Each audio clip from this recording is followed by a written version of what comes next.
Entertainment. With the 10th pick in the 2021 NFL Draft, the Philadelphia Eagles select.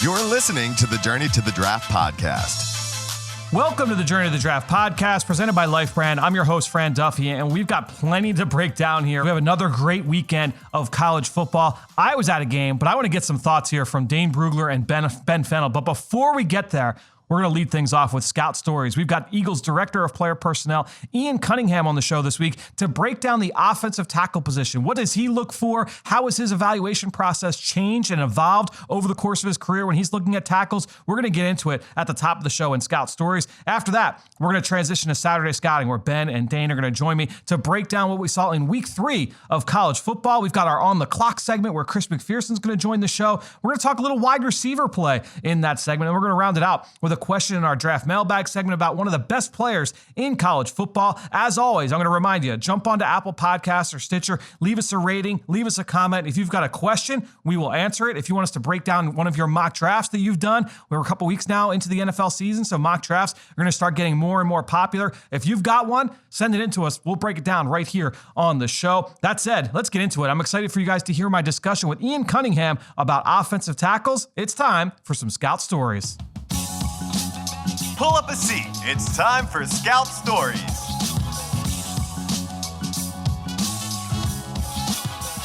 All right, well, let's get started here with Scout Stories as I welcome in the Eagles Director of Player Personnel, Ian Cunningham, to talk about the offensive tackle position. And this is a position, Ian, that near and dear to your heart, because this is the position you played in college, right? Right. Well, at least I played next to it. You know, we had some pretty good tackles in college with DeBerkeshaw, Brandon Albert, Eugene Monroe, but you know, I was their safety net on their inside. So beautiful. Yeah, but I know it pretty well. All right, so let's get into it. When you look at offensive tackles, and obviously it's a position that a lot of people place a lot of value on. What is it that makes it so tough to project these guys from college to the NFL? Well, you know, Fran, I think a little bit of it is just the spread offenses, what, you know, certain colleges are asking or requiring their offensive tackles to do. There's different styles in college. There's different techniques that they use. But on our level, it's just you're trying to look for the traits. You're trying to look for the foot quickness, the length, the strength, the ability to stay on their feet, balance, laterally redirect, and just the mental makeup of the player. And I think that's for every single position, not just offensive tackle. But those are the kind of things that we look for in the transition from college to pro. I think when you look up and down the draft, teams are able to find starters late. You see, obviously, a lot of those starters are taken in the first round or the top 50 picks. What is it that is able to separate, though, the guys that have been solid starters from good starters, or even the good starters from great starters? What are some of those differentiating factors for you in that position? Yeah, a lot of it is a lot of the information that we get from our scouts that go into the schools, just in terms of what we like to call wiring, how the player is off the field in terms of what is he doing extra, what's he doing extra in the film room, what's he doing extra on the field, how much does he love the game, how much does he invest himself in his craft. So I think a lot of it is just the toughness, the willingness to compete, the drive, all those intangibles that you may not be able to see on the field, but when you can see those things that the coaches and support staff, how they describe players off the field, and you can kind of see those things translate on the field in terms of, hey, this player's a tough player. He's always giving extra. He's always doing extra. He's always in the building. And then you see on the football field, he's blocking through the whistle, or he's giving that extra, and you kind of want to see those things marry and match up. So those are the things I think kind of help those players end up having long, successful careers. Do you feel like the guys that are the extreme in that area, that shows up on film, that you're able to see that guy's personality kind of shine through? No question. That's the fun part, Fran. You know, I think you can, you know, I'm sure you see it too when you're watching the tape. You just, the excitement that players have for the game, you see it in various ways. You know, offensive linemen, it may just be them running downfield and then picking up their running backs after every run, or after a quarterback throws a touchdown pass, you know, the first thing that they do is sprint downfield to meet their receiver, or turn right back around and go hug their quarterback. That passion, that camaraderie, that teammate, those are the types of things that you try to find and you try to look for in certain players. Definitely something that popped up watching Landon Dickerson for sure over his career at Alabama. Right. Yeah. Right. Yeah. Over the course of your career, this is interesting too, since you played in the trenches. Do you feel like your evaluation process at that position has evolved at all? Are there things that you prioritize now that maybe 10 years ago you didn't place as high a priority on?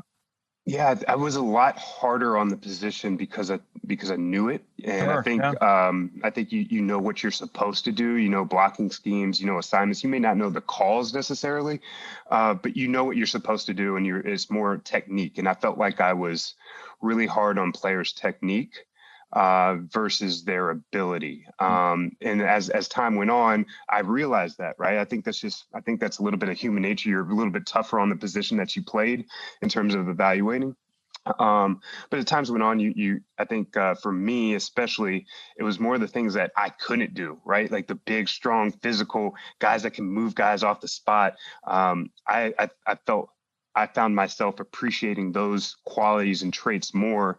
And then the ones in which the guys that are really smart and savvy and know how to position themselves, and those guys play a long time too. So it's just being able to find like, hey, like we tell our scouts, they all come in different packages, right? And it's just trying to find really good football players. So I think a lot of those things for me, I think I've improved on in that position by not, paying as much attention to just the technique as much as more the athleticism, the balance, the traits that we look for. Was there like a player or a specific draft class or like a mentor that helped you kind of to get to that point? How did you kind of make that evolution? Yeah, I think it's just natural. I think that's what scouting is, man. And I think that's as time goes on, your hits and your misses, or you try to figure out why did you miss on those guys? Why did you hit on that guy? And I just had the luxury of just being in a strong room with evaluators growing up in Baltimore, top down from Ozzie, Eric, Joe Douglas. We just had a strong room of guys and guys that played the position too, offensive line. So just hearing them talk about, offensive line play or other position play, I think that helps the young scout develop their style or see what's important to them and what's important to us as a team, and then grow from there. The last question I've got for you is kind of speaks to the versatility aspect of playing the position. How important is that? I guess not only for a starter, but also for a guy that's going to be a backup as well. How does it affect the grade if the guy is, hey, he's a left tackle only, or, really you could go across the offensive line. He's a center only, he's a guard only. How does that affect the evaluation? I think that's huge, Fran. I think as backup, I think you're always looking for versatility, but I think as a starter, it's okay to have a one position guy, but he's got to be really good, right? I think, and that's why you see those first round guys, they're first round guys. They may be one position guys, or you evaluate them as a one position guy because that's what you want them to be at the next level. But those backups that you're looking for in the mid to later part of the rounds, versatility is key. But at the same time, you don't want to just throw away a really good player just because he's a one position player, based off size or length or whatever you deem. If he's a good player, he's a good player, and give him his due. So, I think versatility all across the board in football is important, is key, especially in today's game. But we also give guys their due if they're good players, just one position too. Well, Ian, this has been awesome. Thanks so much for shedding some light on the offensive tackle spot. We'll talk to you again soon right here on the Journey to the Draft podcast presented by Life Brand. Thanks, Fran. So great stuff there from Ian Cunningham on the offensive tackle position. As I mentioned at the top there, a former college offensive lineman at UVA. So knows the position inside and out. And I thought it was really interesting how he talked about how that was a kind of a tripping point for him. He was so hard on these guys from a technical standpoint. And I always love talking with former players that have gone on to be coaches, have gone on to be scouts, and talk about that, because that can be difficult. And that is kind of a consistent theme for the position that you played growing up. coming up through college, coming up through the NFL, you're going to be a little bit harder on that position. You're going to see that through a little bit of a different lens. We talk about that all the time with Nick Sirianni, right? The Eagles head coach, and how he views the wide receiver position because he played it and coached it at the highest level. So getting the look of those guys through their lens at that position, I thought that was really interesting. Talked about the separating factors for offensive linemen and just talk about their wiring, right? And just what the kind of extra things they do in the film room and off the field. How much does he love the game? Really, really important, especially for an offensive line where those guys spend so much time with each other, both in the meeting room and off the field, obviously on the field. There's so much from a trust and a feel and a communication standpoint where the camaraderie, it's a little bit different, in my opinion, with an offensive line versus other areas, other positions. I think the only other one where you can make that comparison would maybe be the secondary, especially in like a zone heavy scheme where you need those guys to be, simpatico. They all have to be in the same page. An offensive line, you need all those guys, especially the guys that are lining up on the same side. They need to be on the same page. And we've seen that here in Philadelphia, right, over the last half decade where you have Lane Johnson and Brandon Brooks. Those guys are attached at the hip, right? You've got Jason Kelsey and the relationship he's got with his guards. I think that's an interesting point there from Ian. I love how he talked about how his process has evolved and the influences that he had from Baltimore and scouting, when he talked about Ozzie Newsome and Eric DaCosta and Joe Douglas, and just the importance of versatility. I was glad we were able to squeeze that in as well, because that is a really important thing that we talk about on this podcast a lot at the offensive line position, not just for future starters, but for backups as well. You need to make sure that that is taken into account when you do your evaluations and you do your write-ups for offensive linemen. The versatility, so important, and really affects guys' value moving into the NFL draft. So great stuff there from Ian. Again, we're going to have this rotation of these Eagles current scouts to talk about different positions on a weekly basis right here on the Journey to the Draft podcast. That said, let's now transition into what we saw this weekend in college football. It's time for Saturday Scouting. It's time for Saturday Scouting.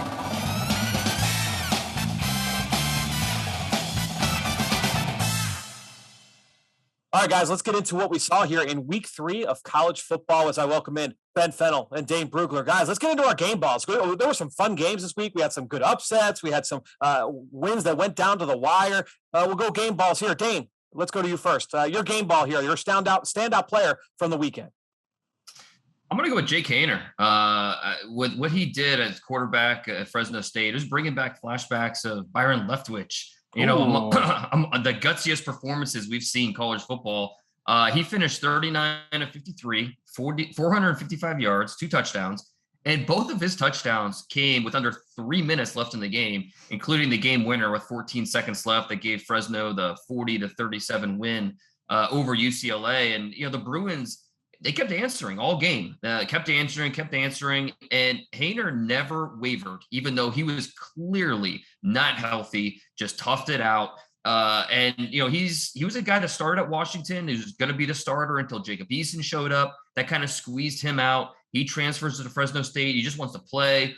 As a prospect, he's undersized. He doesn't have any, elite physical traits.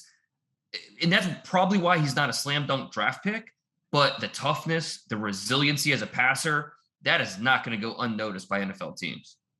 Yeah, Haener, he's got a little bit of buzz. We had Eric Galko on a couple weeks ago. He mentioned him. He's kind of pubbed him on Twitter. Eric Galko, obviously, with the Shrine Bowl. I'm going to go another quarterback. And honestly, I thought about going Haener here with this category, so I'm glad that you brought him up. A huge win for Fresno State this week. I'm going to stick at the quarterback position. I'm going to go down to the SEC for a guy that might be in the pole position right now, guys, for the Heisman Trophy, and that's Ole Miss quarterback Matt Corral. 7 total touchdowns this weekend, but it was 3 passing, 4 running. Not just the touchdowns, though. He has been really sharp. He's been really crisp. The accuracy, the decision-making has been better this year so far through 3 games. I had a chance to watch him on film against the Louisville in week 1. I thought he was really sharp in that one. You may remember that Lane Kiffin was out of that game. So just the fact that he was able to continue to execute at such a high level. You see the arm talent. You see the athleticism. He's a twitchy kid that gets rid of the ball fast. The decision-making has been better, like I mentioned.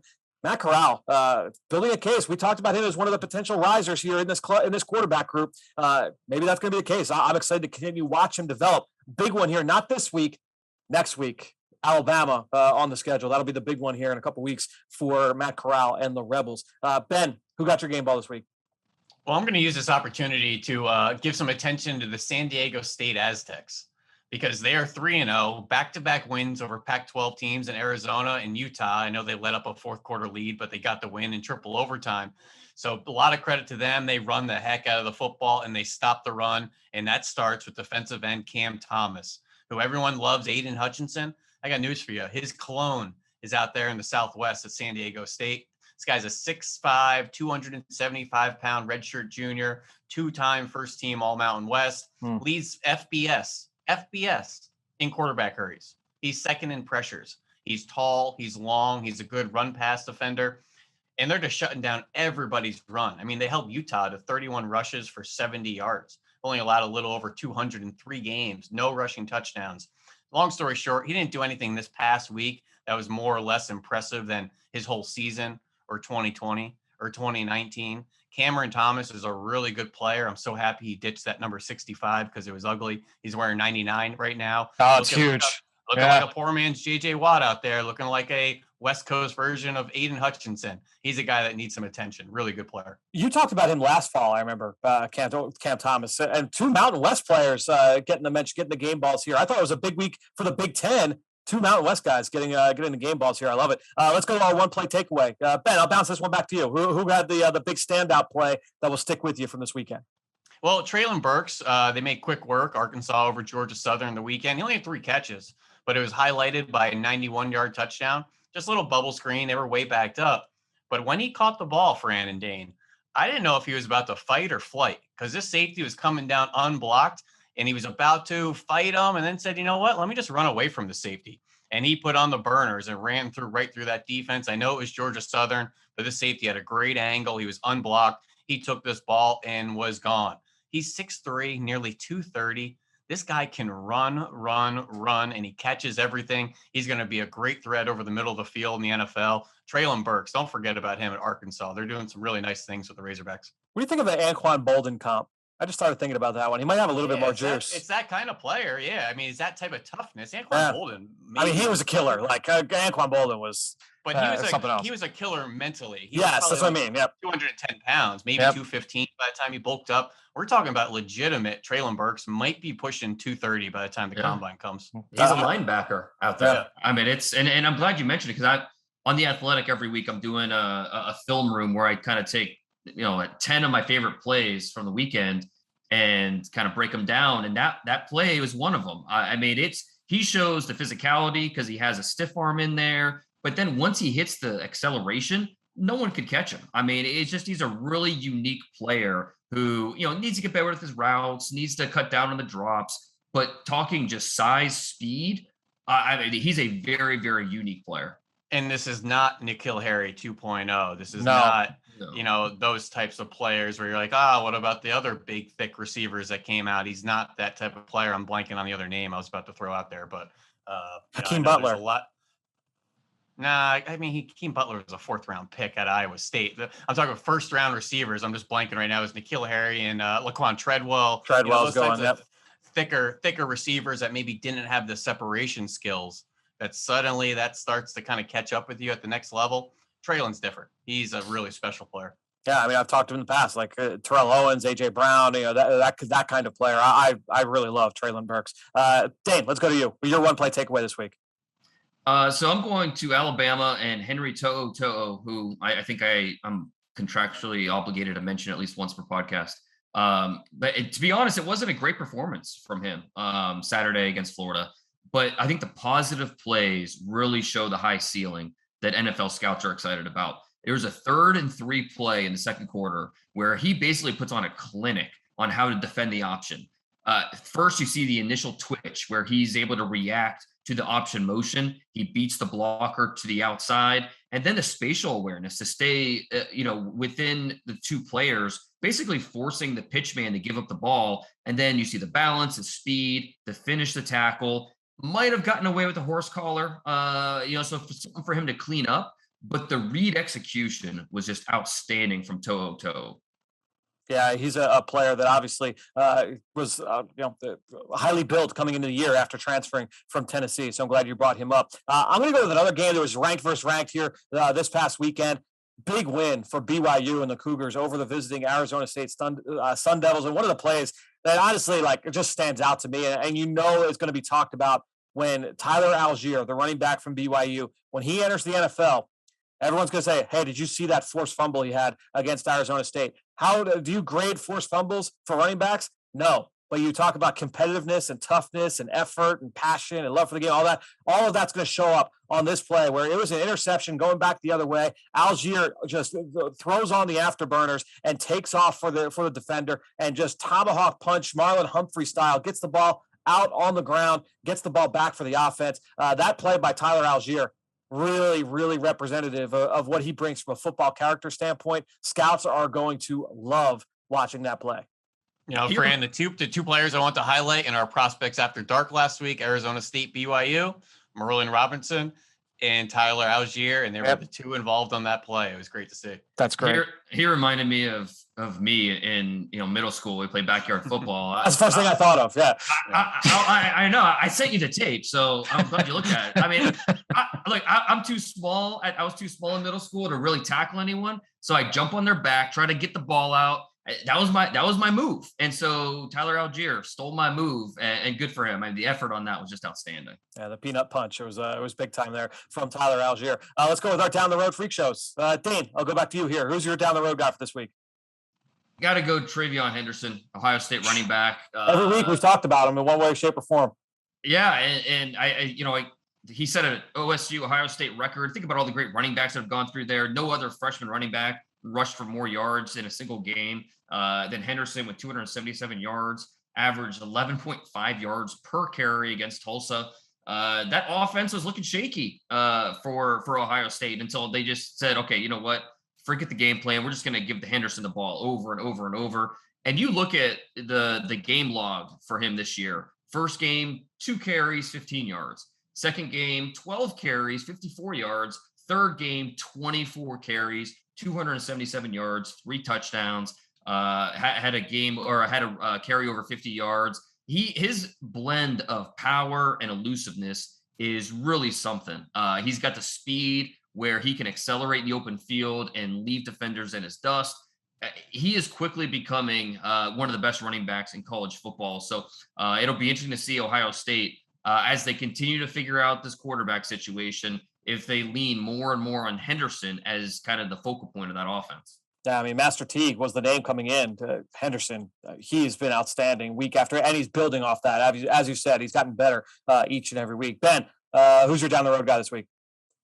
I think I talked about him over the summer as a guy that wasn't eligible in the ACC, but receiver Josh Downs seems like he's making highlight catches every week for North Carolina on the receiving end of Sam Howell. He had 8 for 203 and 2 touchdowns against Virginia over the weekend, 141 yards after catch. He also had a diving touchdown through the back of the end zone where he just drug his feet while he was in full extension, probably the catch of the weekend, in my opinion. This guy's a legitimate 4-4 player. He's a sprinter from high school. This guy will be probably a top 50 player in 2023, but he's a really, really fun player. He came on strong in the bowl game last year against Texas A&M. Josh Downs, only a true sophomore. File it away for later. You said that I didn't see the catch from Downs that you said might have been the catch of the weekend. There is no way it was the better catch than the one that Oklahoma corner DJ Graham made against Nebraska. Offensive catch. Yeah, all right, deal, good deal. Because DJ Graham, the interception that he made, this is a corner from Oklahoma, true sophomore.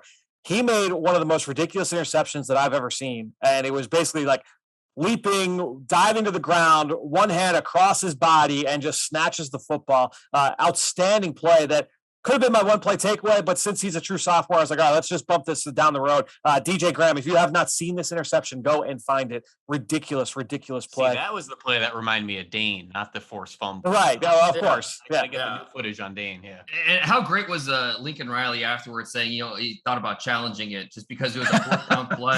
And, that would have been phenomenal if he ended up doing it. But just a great play, even though they did end up losing yardage because of it. That's a play he's always going to have, in his back pocket to tell his grandkids. No question. So, all right, guys, let's get into some guys that we've studied here on film over the last week. Ben, film room recap. One guy you've studied that's caught your eye.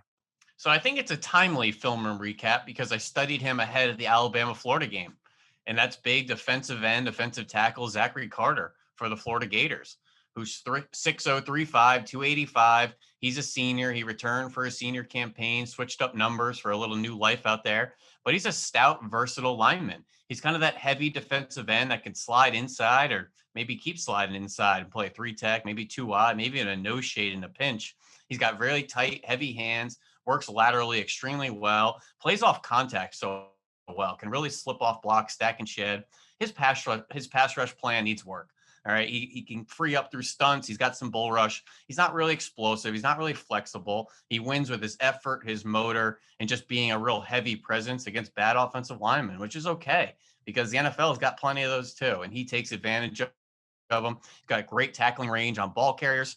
Long story short, guys, he's kind of that boring, versatile run defender that just the NFL loves. He's going to be a 3rd, 4th round pick probably and be a starter for somebody. But this year, he's second on the team in pressures. Last year, he was second on the team in pressures. I think he's starting to get a little bit more pass rush upside. I don't know if he reminds me of like Quentin Jefferson at a Maryland, maybe the way Jason Strowbridge was at North Carolina, that you didn't know if you want him outside, inside. And even going further back, he's one of these guys that I think could play end, could play inside. He might be a ball of clay for wherever he goes. And that's what Jonathan Babineau was coming out of Iowa. He was a linebacker, defensive end, eventually was a interior defensive lineman for 10 years for the Falcons. And he might be that type of player that has a projection that's viewed a little bit different from multiple teams. But I thought he played pretty well on Saturday. Another heartbreaking single-digit loss to Alabama. They played him tough, and I thought that started with Zachary Carter. Definitely a lot closer than a lot of people expected, including me here on this podcast. We talked about it with Ross Tucker last week. Dane, your film room recap for the week. Yeah, I'm glad you mentioned Carter because I did a deep dive on him over the weekend as well. And I'm really impressed. I actually liked him better at defensive end. You give him that runway and he can do some things. What you said about his motor, I agree 100%. He's a good player who's going to play in the league for a while. I'm going to go with another SEC senior. I'm going to go with corner Roger McCreary, who I thought had a very good game against Penn State. And really the first 3 games this year, I think he's played above average all 3 games, has looked really, really good. He's a quick twitch athlete. He understands how to stay on top of routes, very patient in his stance. He knows how to press and still carry receivers vertically. He's, average size guy, but he has, I think, the instincts and the technique and the speed to play outside corner at a big time level in the NFL, be a starter. So he stays busy in run support. He's a really competitive guy. He's just a very intriguing player. I think he is. He was my top ranked senior corner coming into the year. And so far through 3 games, he has not done anything to kind of knock him off the totem pole. Yeah, tough one, obviously, for Auburn up at Penn State. Big win for the Nittany Lions. I'm going to go into the group of 5 here, guys. I studied Boise State wide receiver Khalil Shakir late last week. And this is a guy that first popped on my radar back in February of 2020, talking with his former teammate Ezra Cleveland, and said, who's a guy coming through that we need to know about? And he said, look, Khalil Shakir, he's a really hard worker. He does everything right on and off the field. You could see in his film that he does everything right. He's a hard-working player. He brings it every single game. So you kind of think like, all right, maybe a try-hard guy, 6 foot, 190 pounds. Then you look at, number one, what he's done from a production standpoint, but number 2, turn on the film. This guy is a burner. He's got instant speed, threatens defenders off the ball right at the snap. I'd like to see him get a little bit better playing through contact, through the route, and then at the catch point. But overall, this is a guy that's been a proven ball winner over the shoulder, ball tracker down the field, proven deep threat. He'll be used in the screen game.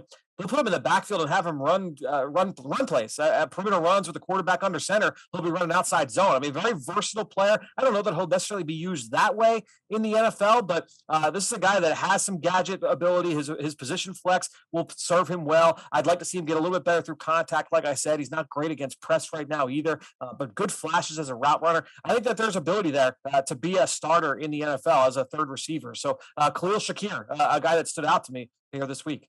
I threw a Donnie Avery comp on him. I can see that. Sure. Yeah, I like that one. Taller, skinny, has the vertical speed, but can also, have the elusiveness and just the playmaking to put the ball in his hands. I like that.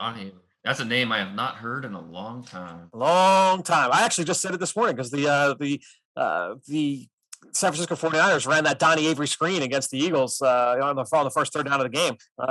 Big time throwback there for Eagles fans listening. All right, so Khalil Shakir, group of 5 wide receiver. He could fit in the category we're about to hit on here with Chris McPherson. It's time to go on the clock. On the clock.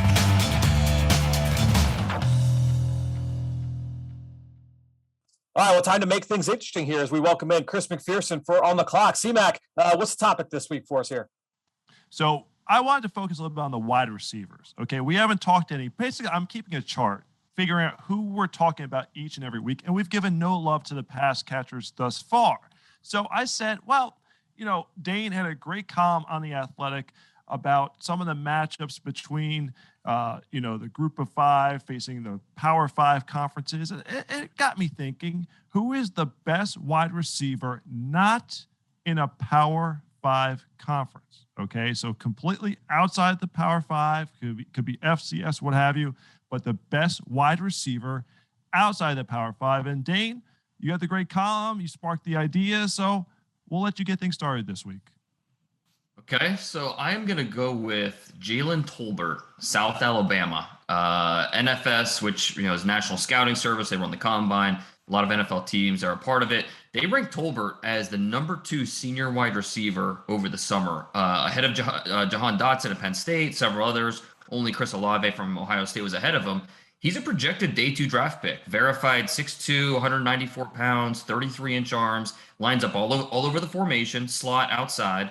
10 of his 14 catches this year have gone for first downs, and he's averaging 22.6 yards per catch, which is second best in college football among receivers that have at least 14 catches. Now, he's not a blazer in terms of long speed. We're talking maybe a 4.5 athlete in a 40-yard dash, but he's so skilled at separating with that short area quickness. He has great footwork.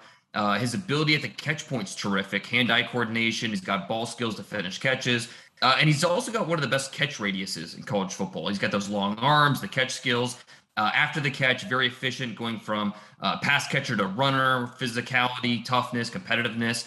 Checks all those boxes. So when you scout the receiver position, you want those 3 check marks. Can you get open? Can you finish catches? Can you do something after the catch? And I think Tolbert is above average in all 3. I don't know that he's a candidate for the first round, but I think he's squarely on day 2. He'll be at the Senior Bowl. He's going to be a guy we're talking about quite a bit in the spring.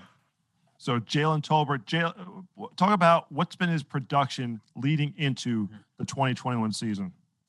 Highly productive. And, there's kind of more of a light shine shown on him this year because Major Applewhite's the new OC there. The production this year really hasn't gone off yet. Only 1 in 3 games, only 100-yard receiving game, 14 catches. So he's averaging under 5 yards per game, 5 catches per game. But this is a guy it's just a matter of time before he goes off. Defenses know they need to shut him down. He is that main weapon. And so the production's going to come for him. It'll pick up as we go throughout the season. So, Dave, he is the guy. It's not a question about he's benefiting from other guys, a talented running back, talented tight end. He's the number 1 option for that South Alabama offense. No doubt. And not to take anything away from the other guys they have there because they do have some talent. But when you're an opponent and you face South Alabama, you need to shut down Tolbert if you want a chance to win. Excellent. Dane, strong out of the gates as usual. Ben, come on now. I know you were mad at me last week. All right. Let's see what you got. Come on. I thought that was an A performance, but it's always competitive here. I'm sure we're just helping you build your big board in your basement each week, and you and your wife are going to have a really nice draft in 2022. But I'm going to go with Justin Hall out of Ball State, the receiver powerhouse, Ball State out of the MAC. This is a 5'9", 185-pound senior, essentially slot receiver. But this guy is really interesting, C-Mac. Over 3,500 scrimmage yards in his career, one of the most productive receivers in the land. Actually, the current active leader in receptions in college football, 270-plus receptions, school record, 85 rushing attempts. He's got a catch in 46 straight games, over 130 first downs. He's a chain mover. He was on the freak list this past year. But an interesting thing for a slot receiver being on the freak list, C-Mac, it wasn't for speed. It was for squatting, benching, broad jump, verticals. This kid is strong and really tough. He's a very interesting player. He was a first-team MAC as a receiver and returner last year. He makes defenders miss all game long. He doesn't go out of bounds. He cuts back inside, looks for extra yardage, rarely goes down with just one defender. It's that dangerous mix of toughness, creativity, and just kind of being a playmaking creative threat out there. You just want to give him the ball and say, go. And sometimes he had to do that because he had some concentration drops earlier in his career. You maybe didn't have the most natural hands, but this body of work speaks for itself. I can't look at a guy with 270 plus receptions and say he has poor hands. He doesn't. He just was a volume receiver that had a couple drops. So let's compare bodies of work, which I always love to do. So let's say the last 3 years of college football, 18, 19, 20. It's a great kind of, window there to measure. Most receiving yards after the catch. Devontae Smith was 1. Justin Hall was 2. Most receiving yards after contact. So after that defender first touches you, Devontae Smith 1, Amari Rodgers 2 from Clemson, Justin Hall 3. He's in good company with nearly every top flight FBS Division I receiver in the land. But it's just little Justin Hall at Ball State out of nowhere. So he might be the best receiver outside the Power 5. And I don't like to always do the whole who does he compare to at the next level, but I'm trying to envision this guy playing on Sundays. Is there anyone who comes to mind? And if there isn't, that's perfectly fine. But that's No, that's a great question. I always like to give fans and listeners at home kind of a frame of reference just to think. We're not obviously projecting careers, but his style and how they win. And he's not too much different than like a Julian Edelman. Now, Julian Edelman maybe had a little bit more short area burst getting in out of breaks, but he wasn't a burner. He wasn't a pure speed guy. He won with toughness, won over the middle, won with yards after catch. I think it's that type of player. And you wonder why do Julian Edelmans go late in the draft and undrafted? Because you're scouting the helmet. So when you get Justin Hall this spring and you put on that tape, don't scout that Ball State helmet. This is a really good player. All right, Fran, is it going to be saving the best for last? I know you want to deliver here. So what we got? I'm the only one that doesn't have a win so far, so I'm going to see if I can come through here with my selection. 2 good players here, obviously with Tolbert and Hall. I'm going to go with a guy who took over the college football landscape this spring, C-Mac. Remember, a lot of college football did not play in the fall, so the FCS, they bumped their season up to the spring, and the guy that was making plays in prime time helped lead his team to a national championship, Jaquez Ezzard from Sam Houston State. 5'9", 192 pounds, definitely on the radar when it comes to this upcoming NFL draft. A little bit of background here on Ezzard, C-Mac. He goes to Howard to start his career as a redshirt freshman in 2017. First team All-MEAC, 3rd in the country in yards per reception, was a big play threat down there for Howard. 2018, first team All-MEAC, led the country, 26.6 yards per reception. Big play threat there for Howard. Tears his ACL in the summer of 2019, does not play in that season. So they got a coaching change. He transfers out. He goes to Sam Houston State. They cancel football for the fall. What does he do last year? 2nd team All-American, 1st team All-Southland, Southland Rookie of the Year, outstanding big play weapon as a runner, as a receiver, as a special teams threat for Sam Houston State this past spring. And when you watch him on film, he's 5'9", 192 pounds. So he's short, but he's not small. And he does an outstanding job of playing through contact in all phases, and he's excellent at the catch point. Really confident hands catcher, is a proven ball winner over the shoulder. And C-Mac, a great nugget, because he was in the top half of the freak list for Bruce Feldman. Despite being 5'8", 5'9" in high school, he was their starting center for their basketball team because of his ability to go up and win. And honestly, when you watch him down the field, he has a really good knack for boxing receivers out, stacking receivers, going up and winning. And this guy is just really, really competitive, and that shows up after the catch as well. He's an outstanding screen game weapon. He's been a gadget player for Sam Houston State and for Howard. And C-Mac, Ben brought some numbers to the table for Justin Hall. They were very good.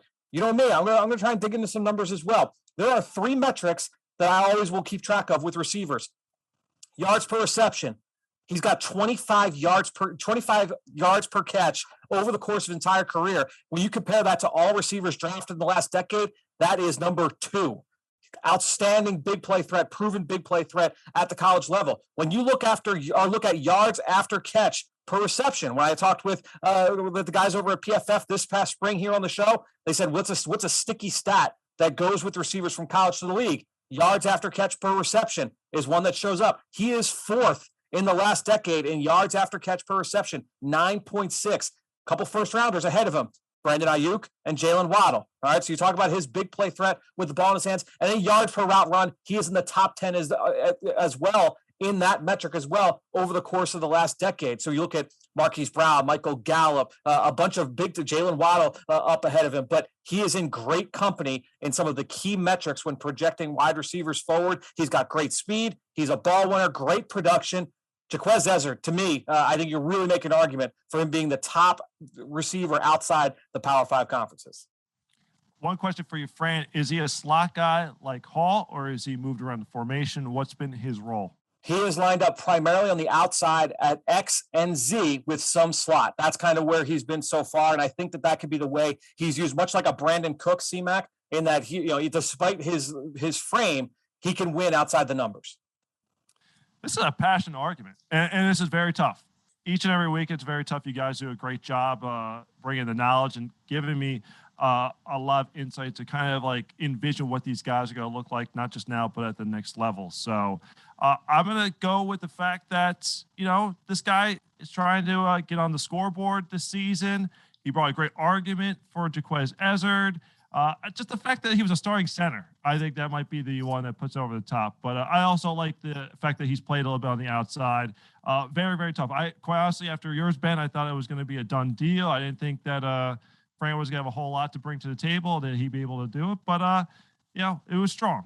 He was strong. He had a lot to overcome there. Dane had a good one as well. I'm going to be following Tolbert the rest of the season just to keep an eye on him as well, because I like the size that he brings, and he has great production. But overall, 3 tempting options. I'm going to go with Jaquez Ezzard from Sam Houston State. So he better not prove me wrong or make me look bad. But here's the thing. I want to make sure that if you guys listening disagree, let us know in the comments. Yeah. If we forgot somebody, if we forgot your favorite player, we want to hear about it. Yeah. Tell me if I'm wrong. If C-Mac's wrong, let me know in the comments, wherever you listen to the podcast. Leave a note, and you guys can shower me with the hatred next week when I come back on. So, well, C-Mac, appreciate you joining us once again, C-Mac. Look, the cream rises to the top at some point. I was going to get a W here. Glad that it came in a category that I'm very passionate about. I love watching wide receivers. C-Mac, Ben, Dane, we will talk to you guys all next week. So great stuff there from Chris McPherson, Ben Fennell, Dane Brugler in our On the Clock segment. Let's now transition to Draft Mailbag, where we have a question from Scouts Doubt. Left a 5-star review saying, I was wondering if you see any limitations in safety Kyle Hamilton's agility on tape because he is so big in size. In Bruce Feldman's freak list, he lists his straight line speed and his explosiveness, but nothing about his agility. Not sure if it's something that matters much for his position, but I figured I would ask you. Thanks for all the hard work you do. Great podcast. So I appreciate the question, and it is an interesting one. The way I look at it is this.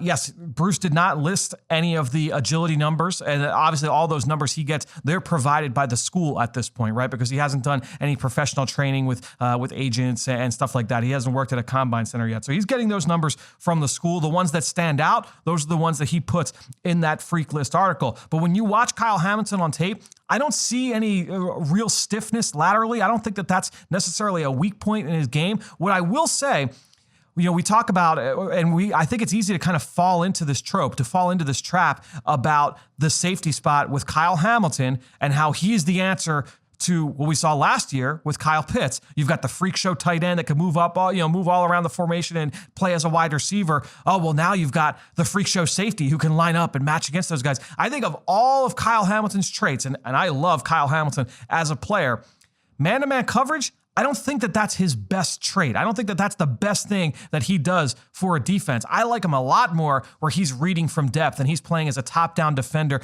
starting on the roof of the defense and playing downhill. I like Hamilton more in that role as opposed to playing in the slot against a big receiver or over the ball, in press coverage against a tight end. I don't think that that's necessarily his strong point. I don't think it's a physical limitation as much as I just don't think he's got a great feel yet for being a match player in man-to-man coverage. he can still do it, and he's got the body type, he's got all the physical ability to be able to do it, but I just don't think that that's necessarily his strongest role in a defensive formation. So it's a great question. I don't look at it as a hindrance to his value. I still view him as a potential top 10 player in this class, even potentially higher. I mean, we could see Hamilton go in the top 5 of a lot of mock drafts right now, but I don't view his man-to-man ability as a huge strength in his game. That said, a really good coverage player playing in zone, whether it's playing as a 2-deep player, as a post player, playing down, as an underneath zone player. He is a really, really smart zone coverage player. He can read route concepts and break on the football. We've seen the ball skills, his ability to finish. Really good coverage player. You just get into all the different ways you can be used in coverage. And I don't know that man-to-man is that the strong suit when compared to zone. So great question there from Scout Stout. Again, if you ever have a question about your favorite prospect, or if you've got a mock draft or player rankings, jump on Apple Podcasts, leave us the question in the comments, and we will get to it here in a future episode. That said, great stuff this week from Ian Cunningham, Ben Fennell, Dane Brugler, and Chris McPherson. We'll be back later this week with some more action, getting you ready for week 4 of college football. That'll be coming up this week on the Journey to the Draft podcast presented by Life Brand.